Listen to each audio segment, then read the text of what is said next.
You see, I have a lot of things that's on my mind, and I would like to let them out.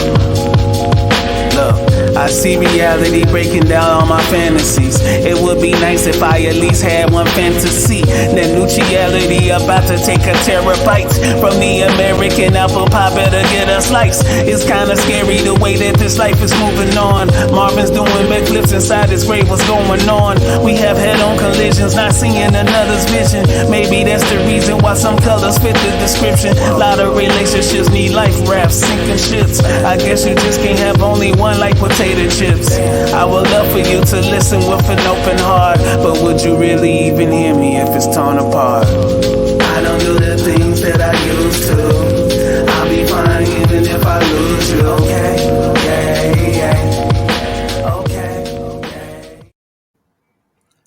Peace and blessings, family. This is your brother Asar Imhotep with the Madhu Institute for the Advancement of Science and Culture, as well as the Martin Delaney Center for Egyptology.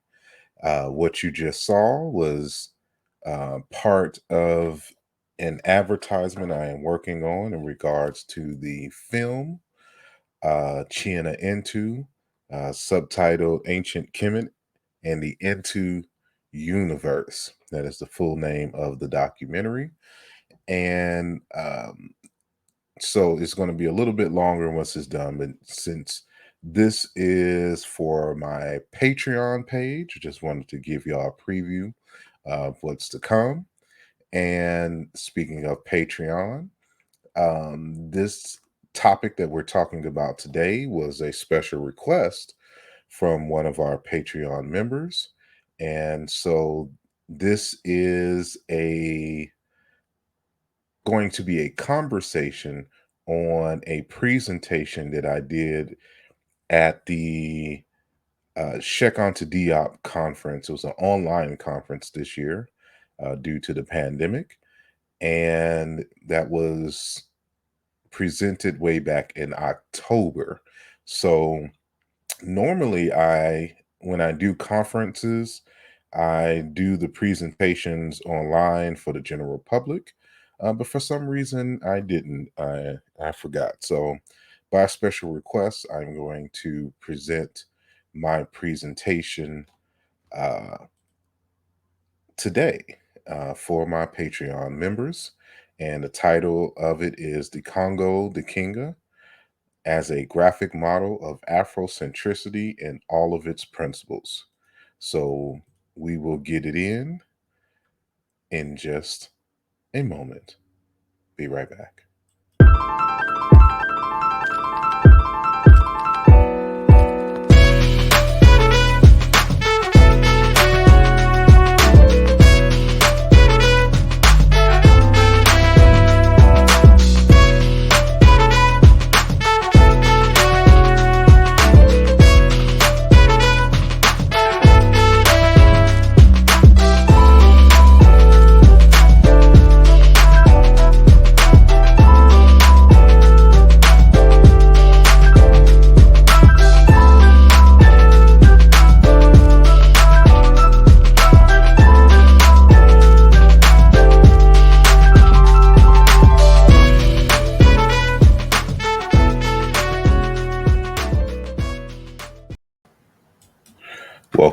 Welcome back. Again, this is your brother Asar Imhotep, and I'm going to get ready to do my presentation from the Diop conference. But as always, I'd like to start off with a few announcements. If you have not gotten your copy today, I encourage you to get Muntuwa and Zombie, Portrait of Human as God's Special Creation by Dr. Chilemalema Mukinge, out of the Democratic Republic of Congo. It is subtitled From African Creation Stories, Religious Beliefs, and Cultural Practices. When I tell you that this is a phenomenal book, it is a phenomenal book, and it'll be one of your go-to references when trying to understand fully various African wisdom traditions, and especially that of the Bakongo, the Baluba people out of the Democratic Republic of Congo. You can find this text at maduandelapress.com, and also at maduandelapress.com you can find my latest text, which is called Chiluba Maweja, Yoruba Orisha, in Ancient Egyptian Ak, an exploratory etymological studies.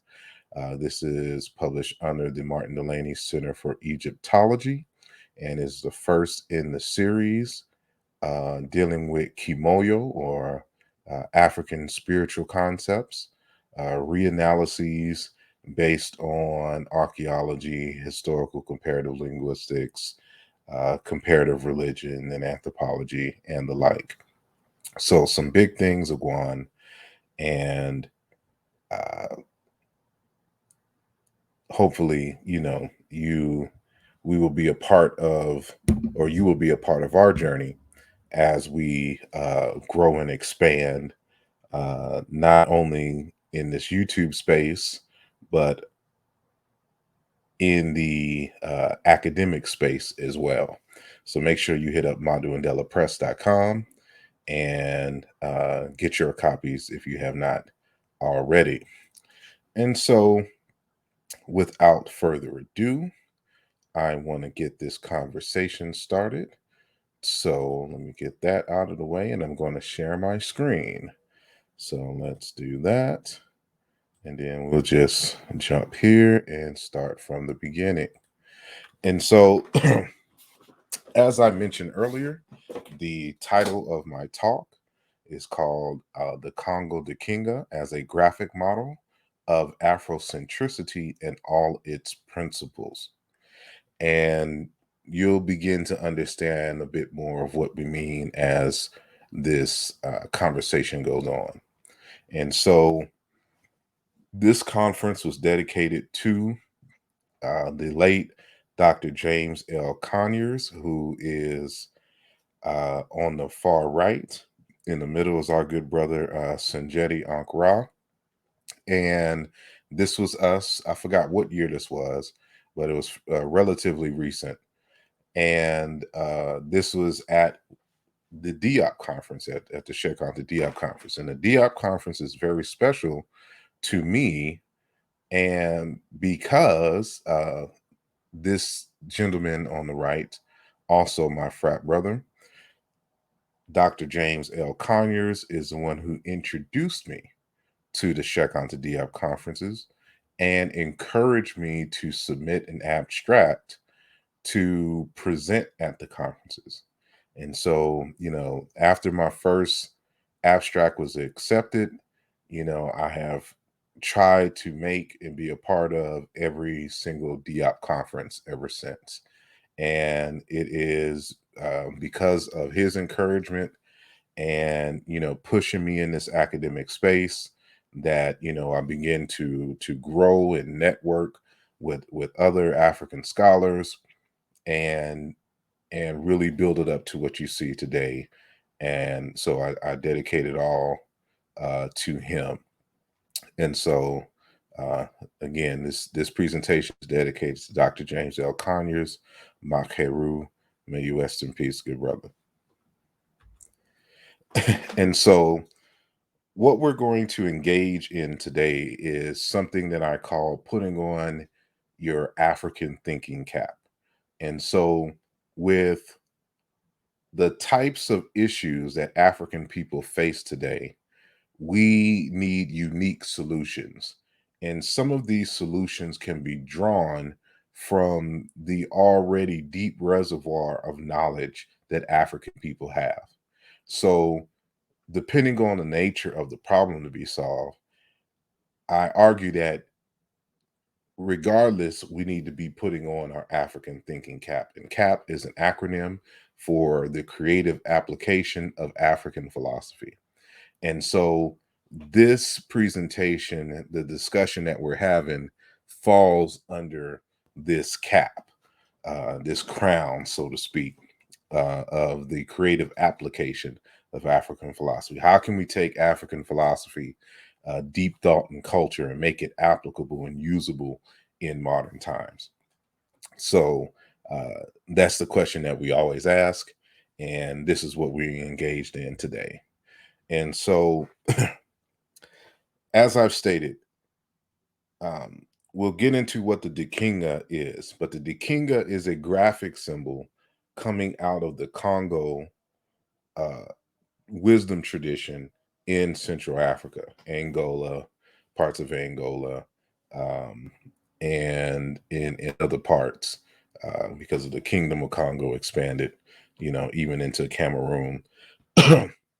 And so, when one of the things that I noticed when studying the Dikenga, as told to us by the late Dr. Fu-kiau, is that much of the framework surrounding or embedded in the philosophy in terms of what the graphic symbol of the Dikenga is, I found symmetry and echoes in the modern Afrocentric framework and Afrocentricity as a theory and practice.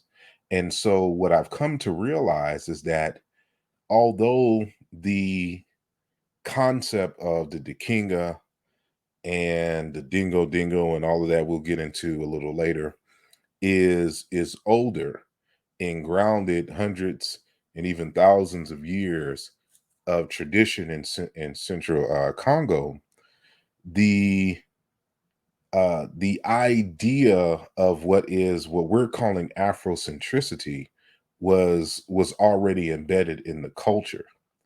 And so what I'm doing is just merging the two, even though there's not necessarily much merging. It's just more so joining the labels, and then coming up with a graphical model that represents. So this is the spiral, so to speak, that represents, which I'm arguing represents Afrocentricity now.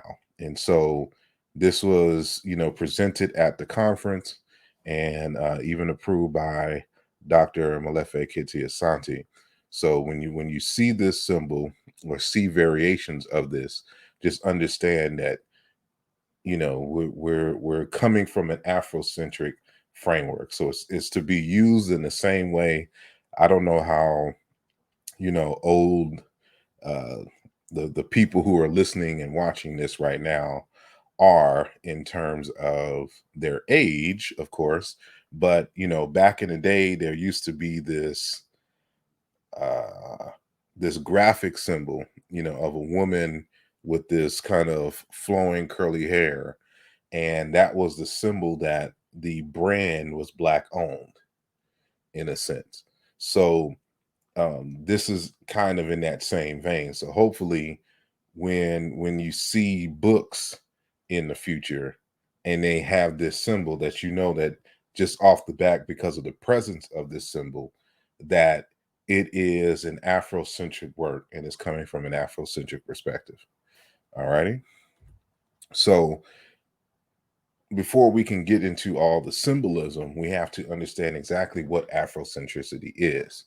And so, as Dr. Molefi K, Asante informs us, Afrocentricity is the study of the ideas and events from the standpoint of Africans as the key players rather than victims. This theory becomes, by virtue of an authentic relationship to the centrality of our own reality, a fundamentally empirical project. So, it is a study of the ideas and the events from the standpoint of the African people themselves as agents of their own reality. And so we're not trying to impose other worldviews on the people. So we don't call, African religious traditions fetish, or, we don't embed concepts like sin and things of that nature, outside concepts that don't fit in the framework within African culture and African deep thought, you know, and or any kind of Eurocentric ideas or any kind of Arabic, ideas, like idolism or idols and things of that nature. So you won't find any of that language in any serious Afrocentric analysis. And so the African people are the ones who are centered, who are the center of any analysis of African people. And so their worldview, their perspective on life has precedence over any other. And so, given that this is in part a practice and in part an academic endeavor, of course, we have to have Afrocentric methods. And so, part of the Afrocentric method I'm going to read. And so there's more to it, but for the sake of time, only put two that we'll cover here. So the Afrocentric method considers that no phenomenon can be apprehended adequately without locating it first. A phenom or a phenomena must be studied and analyzed in relationship to psychological time and space. It must always be located. This is the only way to investigate the complex interrelationships of science and art, design and execution, creation and maintenance, generation and tradition, and other areas bypassed by theory. So I have boldened and highlighted this notion of location, space, and time because when you're reading text about African people, just any group, you must be able to locate the author. Where are they in reference to the community in which they're trying to articulate their ideas? And so, this is where the idea of centrality and being on the periphery becomes, very important in terms of these analyses. And so that's why, in a way, we're dealing with space and time.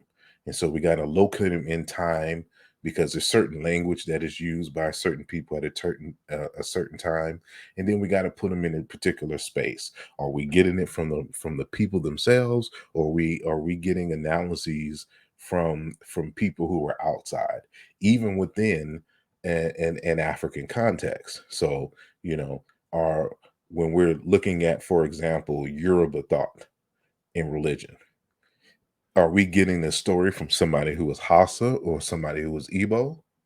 Or are we getting it from a Yoruba person who grew up in a tradition speaking their language?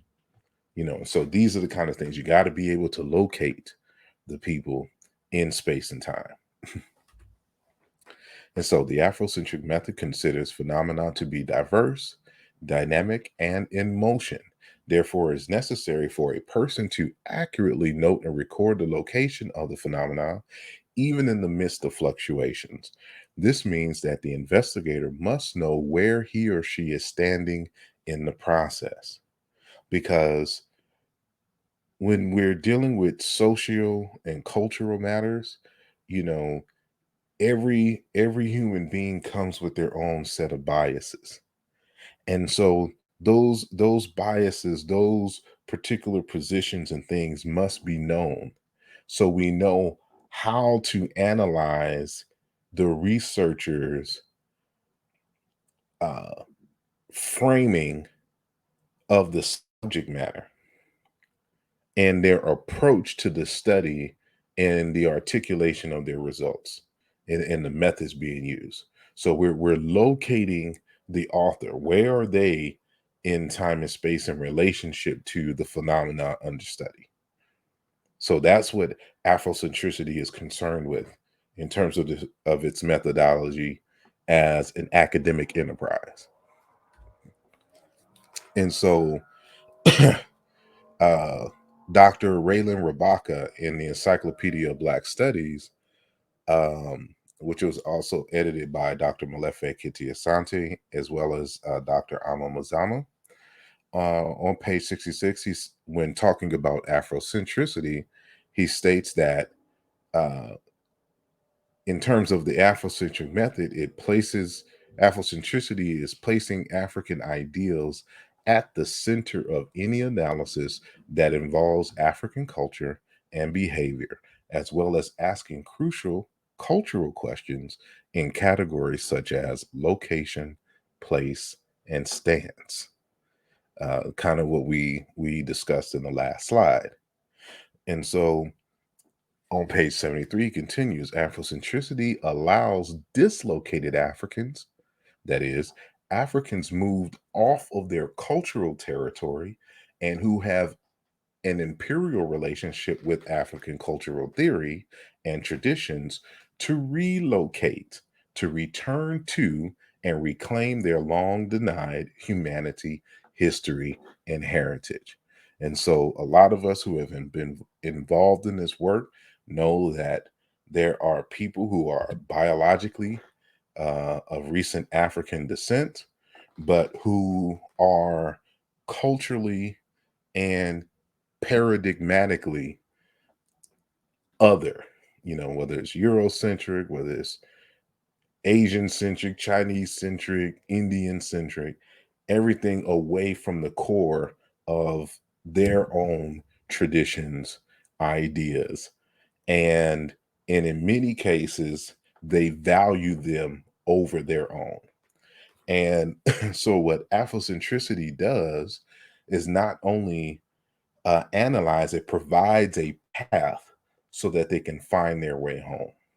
So we're getting visuals now of what it means to be in the center versus the periphery, and we'll see how this plays out graphically in later on in our discourse. So I mentioned Dr. Fu-kiau before. He was a Congolese scholar and initiate in a Bakongo traditional wisdom tradition, or system, I should say. And he passed away in 2013. I was lucky enough to have a brief relationship with him and to get some teachings from him. I never had a chance to meet him, but we did communicate via the phone and we did communicate via email. And so he's written several books, and there are a number of books that haven't been published that should be coming out soon. And so a lot of this, which I'm drawing from, is really in all of his texts, but what is going to primarily today come from African cosmology of the Bantu Congo, which you see here in the center, and an unpublished work called Bulwa Meso, which we'll discuss a little later. And so, in Congo cosmology, this idea of the cycles of life is represented by a graphic called the Dikenga Cosmogram, which you see a representation here on the screen. Is broken up into 4 demarcations, and everywhere where you see these little circles represents the sun, moving in counterclockwise, and representing different stages of development, growth, and times, and a return to the beginning, starting new cycles. So, where you see V1 is the conceptualization stage, you can call it the womb, and V2 is the birthing process. And then, of course, we mature and grow into our height of power, and that is represented by V3 at the top of the circle here. And then last, the waning, going on to V4 um, stage, where things transition and go back into what we call the spirit world, or the radiation of ancestral experiences. And so that energy is recomposited, and a new birthing cycle happens. And so this idea of conceptualization, birth, maturity, and death applies not only to human life, but to institutions, into ideas, into societies, you know, everything goes through these cycles. So this is represented by this.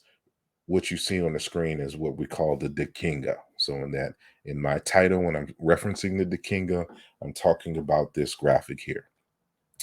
But this, I should state that although you see a perfect circle here, the Dikenga is also represented by spirals. And In many other African traditions, the spiral has the same uh, ideological or philosophic thought attached to it. And so, for example, you see here uh, a number of Adinkra symbols provided by the Akan in West Africa and Ghana. And what you see blown up on the right is an Adinkra symbol called Owia Kakroko, if I'm saying that correctly, which means greatness of the sun. So this, just like with the other demarcation, so remember that these are supposed to be the movement, symbolically the movement of the sun. And so it, just like how the sun rises in the east, and then there's noontime and then it sets in the west. So from earth it appears as if the sun is traveling around the earth. And so that's where this symbol comes from. And you can see here that this notion of spiral and spin and representing the sun is similar. And so as the Adinkra symbol, the greatness of the sun, it states that the sun is the greatest source of energy on earth, and day in and day out it shines on continually. This symbol encourages people to draw strength and vigor from the vitality of the sun, starting every new day with their sparkle renewed. So you can see that this sun in the spiral that it is, you see centered here, has to deal with this notion of renewal, of again, of conceptualization, birth, maturity, death, and the process starting all over again. So every day that we wake up starts a new day. We gain a new spark from the sun, Owia, Ra, and we go about our business, you know, uh, moving forward in time. And so this same idea can be found further east in Kenya amongst the Kalenjin people. And the what I'm about to share on the screen comes from a conversation that a warrior had with a colleague of mine. And he shared this information, which I'm going to share with you now. So, what you see on the screen here, some sacred symbolism coming from this warrior class of the Kalenjin people. And if you're not familiar with the Kalenjin people, these are people who originated in Sudan and Egypt. And they are the descendants of a class, of a warrior class that came out of ancient Kemet, ancient Egypt. And over the years, since the time of the Greeks, they have migrated further south through Sudan, through Uganda, through Kenya, and the western part of Ethiopia. And so what we see here again is this spiral, and is going in the same direction as what you find in the Congo. And this is what the warrior uh, told the colleague of ours. He said, "The spiral is your map and a reminder of who you are, where you're going, and where you came from, and what will happen to you." So again, this is representing cycles, stages of life, just like the Dikenga in the Congo. All you have to do is stay on path. The spiral symbolizes your journey through life. The dots, spots on the spiral symbolizes events that will or have taken place in your life. The big one in the middle is you. The day you were born. It means you're the gift, and to remember that you are the gift. So live a gifted life while being the gift to others. In other way, it means to be selfless. And some spellings and grammar issues, but I copied directly from the conversation. His first language is not English. So if you look at the spiral, it grows as it moves on. It's how we're meant to do also. The dots in it symbolizes things we will get. So they're just symbolic of kind of wisdom, or even physical items that we may accumulate over life. ideas and things that just accumulate, creates this web. The dots in it symbolizes things we will get, the things in our journey, the things and knowledge that we will gain if we let life be as it was meant to be, a journey. So this is symbolic of the journey that we are going through in life and going through these cycles and phases into our final demarcation. And so I won't read, this one, but I will leave it here so you can pause it and read it yourself and, get some better insight into it. And so for those who have been following me, you know that I created a symbol for African Americans as our totem. And, I have suggested a renaming of African Americans to the Ba.Nkole or Ba.Nkole, which means the eminent and powerful people. And I too draw from that tradition of the Dikenga and the spiral and the sun. So our totem is the sun, and there's a whole lesson and initiation that goes into this symbolism. So this is our totem. Those of us who are African American, and so you take it and you run with it. This is your symbol. So you'll get some lessons into what that means in this conversation. So there is a professor. We've had him on the program before, Dr. Barbaro Martinez Ruiz, and he wrote a book called Congo Graphic Writing and Other Narratives of the Sign. He was a student as well as, a student of Dr. Fu-kiau, and he's working on some text now that's being translated into English of Fu-kiau. So he should be coming out with some stuff soon. Excuse me one second. And he just has some very powerful work on Congo traditions. And so this one is on Congo graphic symbols. And so we'll get into that. So you can see that even the variation that I showed you in the beginning is just one of many. And these signs have crossed over into Brazil, into Haiti, into Jamaica, into the United States, because a lot of us who in the diaspora came out of the Congo. And so these are just different variations. And notice that this one variation of the Dikenga or the Yoa cross, as it is also known, also has that spiral, in it. This one just happens to be in a different direction. So the spiral is very key and critical. Here's another variation of the Dikenga. So there's many ways in which you can represent the sign, but you see that this concept of cycles, spirals is central, even in this variation here, right? And so this is partially the part of the graphic representation that I merged to create the kimoyo symbol, which you'll see later on.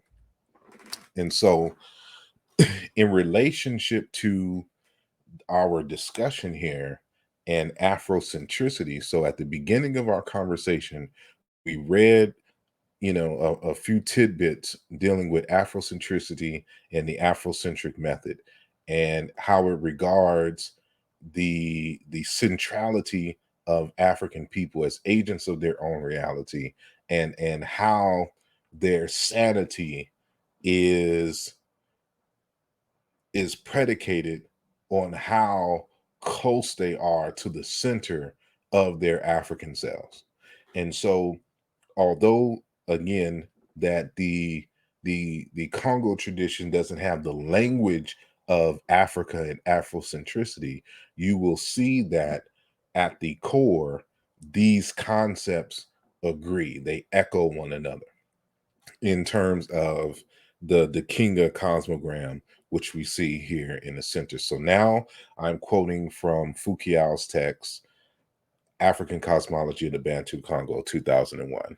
And so he talks about these V's. So you see this graphic V here, And so just imagine like this is almost like the hands of a clock that move in the direction of the arrow here at these four suns or demarcation points. So remember, this is the um, conceptualization stage, the birth stage, the maturity stage, and the waning stage, in the death, and the whole process restarting again. So you see it as a circle form here, but it can also be represented as a spiral. So when he's talking about these V's, he's talking about the particular stage in which the phenomenon exists. Because remember, we're talking, we have to locate in time and space, the author of the phenomena, and this is what this represents. So that's what this is. It's locating time and space, the phenomena under examination. So now he says, therefore, the V in reality is a living pyramid in constant motion.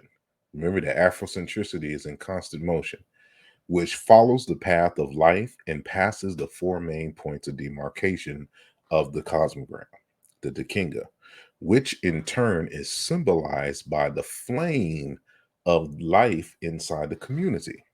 The closer one is to the center of this flame, whose V is the symbol, the healthier and more powerful one is. On the contrary, the more distant one is from the center, the weaker and less powerful one becomes. African people in Africa and diaspora have lost their closeness to the center of the community cultural V. So, what he's saying here, even without the language of Afrocentricity, they're saying the same thing. So, the language that he uses is terms of the community. And what he's talking about is these African communities.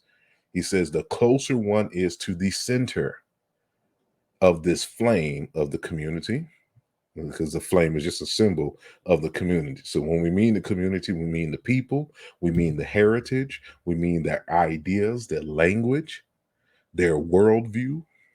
That's the flame of the community. So the closer you are to that, the healthier you are, the more sane you are, but also the more powerful you become.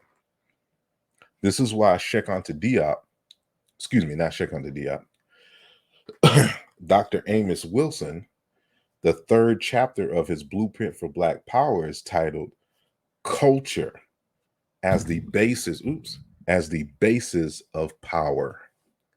Why is culture the basis of power?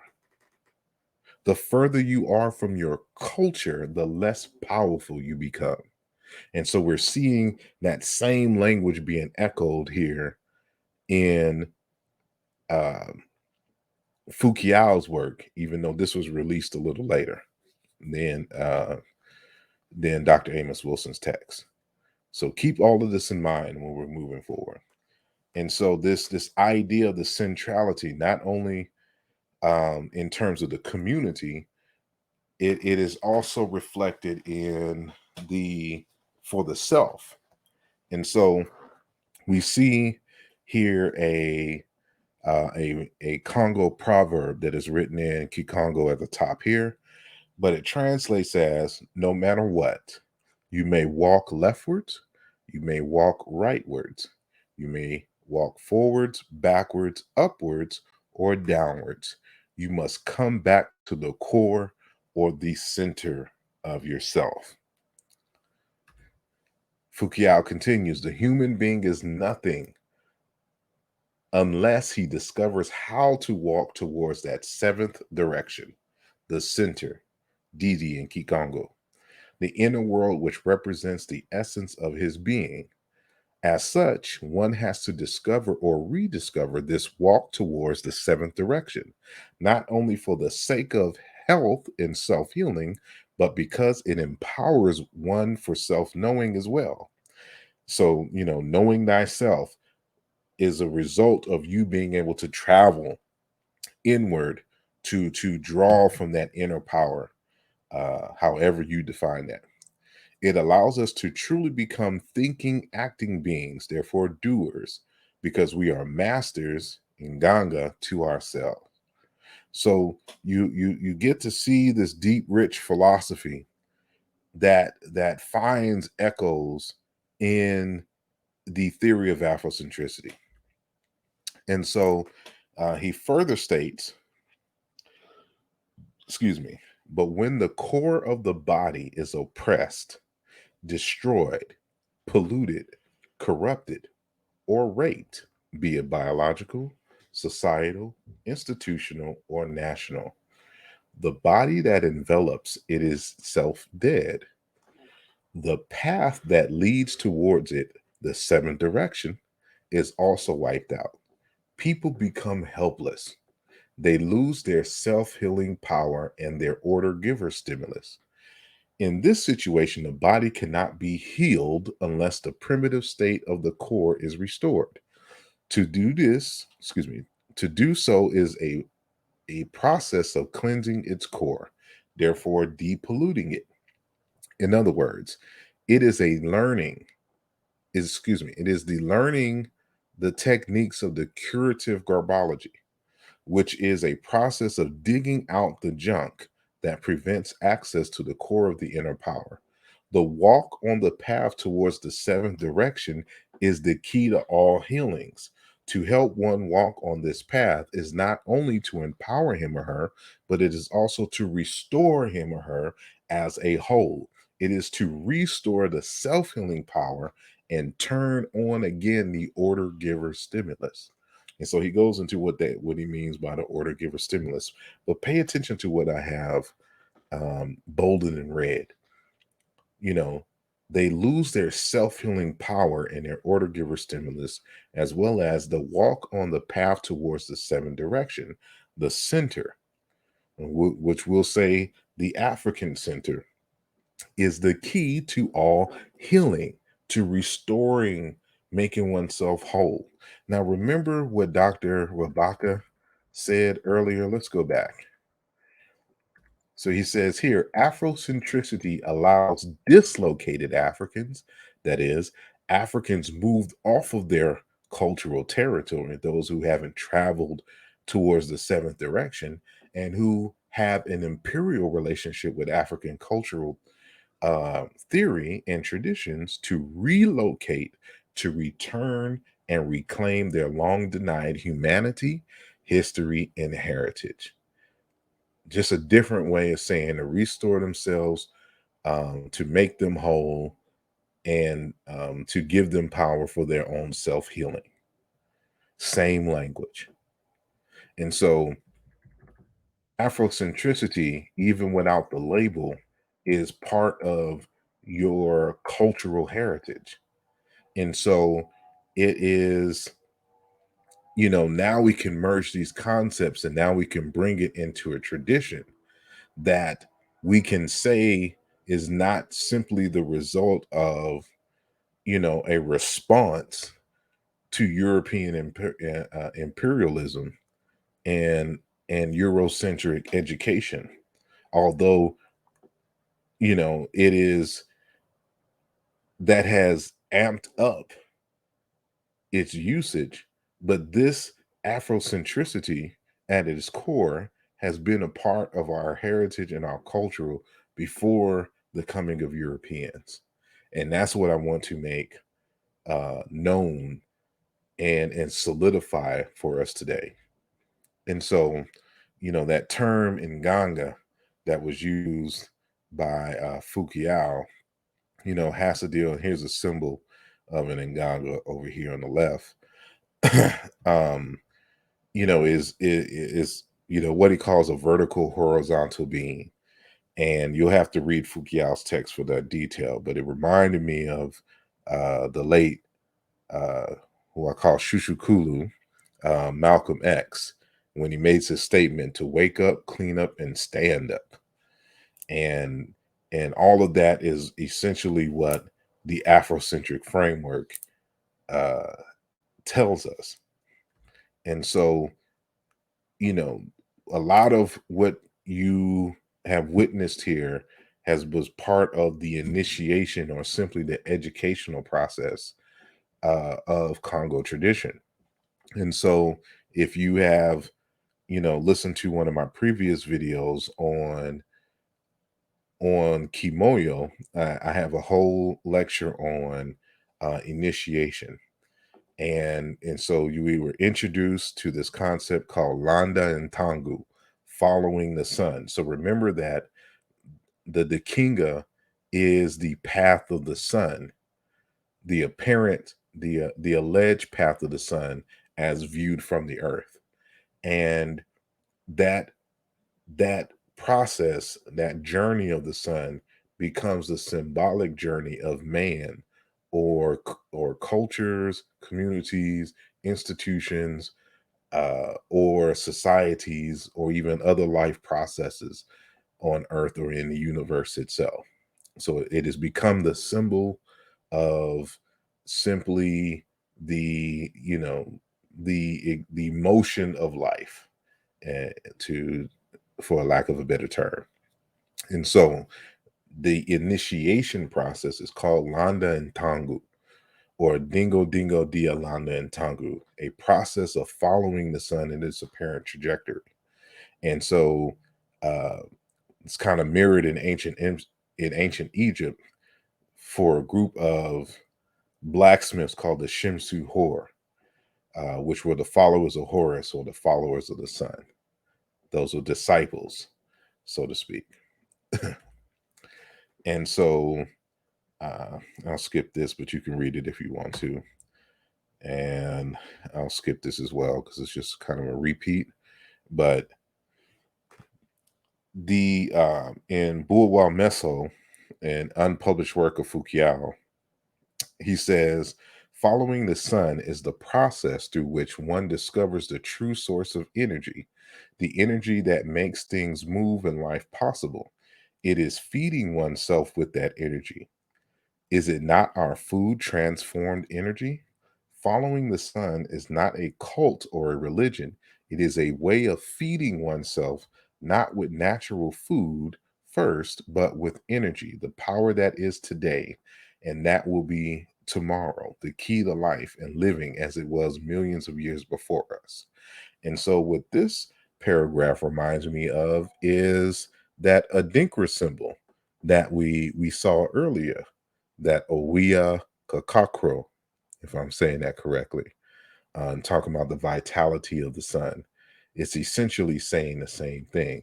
So you can see that the sun worshipers, or the sun reverers, all across Africa, kind of had the same framework when utilizing the sun as the symbol for that deep energy and power, and how to follow the path of the sun, and other, various different symbolic and philosophic concepts to empower our lives. And so, we're doing the same thing here. So again, this is the symbol, and you'll find variations of this, but when you see this spiral in the future on Afrocentric works, you know that this is a work of Afrocentricity and what this means. So we're going to have to, create a curriculum around this symbol, in Afrocentric uh, departments and in the community, so that they understand what this means, and even how to apply this in terms of research methods. So I even have, you know ideas for that. And so that is a different conversation in the future.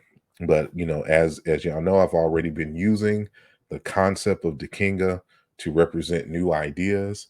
And so, for example, in any Afrocentric course, it should always try to answer these four questions: who am I? Where did I come from? What is my purpose? And what must I do to fulfill that purpose? And I renamed it in terms of this is what I call the entoological cosmogram, and into being the word of being. So it's who I be, where have I been, who am I becoming, and what must be done. And so, this is the into cosmogram that I created to have a graphical representation of the 4 fundamental questions that any Afrocentric course should help the individual answer for themselves, or at least in the introductory courses in Africology. And so I also used this Dikenga Cosmogram inspiration to represent the 4 fundamental values of African people, which I call intrinsic value, accumulated value, social communal values, and self-defined value. That is a lesson unto itself. But as I've stated in other discourses, Africana studies and kimoyo, for example, is the art of learning how to add life to life, or how to add value to things. And so, in the future, but I just wanted to show that,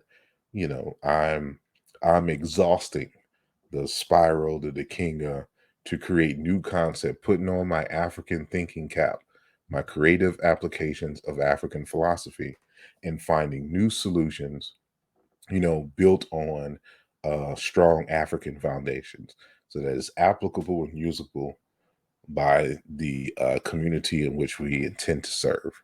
So that's kind of what you see. And of course, these are the kimoyo symbols. We'll have more discussions on these on Patreon, as well as the general public a little later.